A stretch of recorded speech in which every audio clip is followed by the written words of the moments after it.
Basta nakapikit ko siya. Sige. Ilan? 10 seconds. Grabe naman yun. Okay? Parang bawi. Okay, sige. Pikit ka na. Okay, game. Game. Harap ka ko dito. Game. Pikit ka na.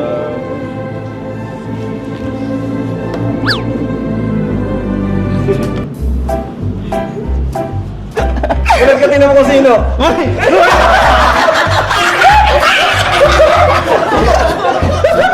Ito na nag-kiss! Uy! Ano ba yan? Pounder? Bakit ikaw nag-kiss? Mabira ka! Lambot ng Hindi. At saka na lang yun kasi pag si Jerry kasi nag-isa matatapos na kaagad. Mabira ka, Pounder. Si Founder pala ang bumigil. Si Founder. Mabira ka. Hindi ba po Jerry? Huwag mo na ngayon. Binulungan ka, Kuya To? Binulungan ka? Ay, ginagawa. Anyway, since tinanggap naman yung challenge, bibigay ko pa rin. So, panalo pa rin si Joy.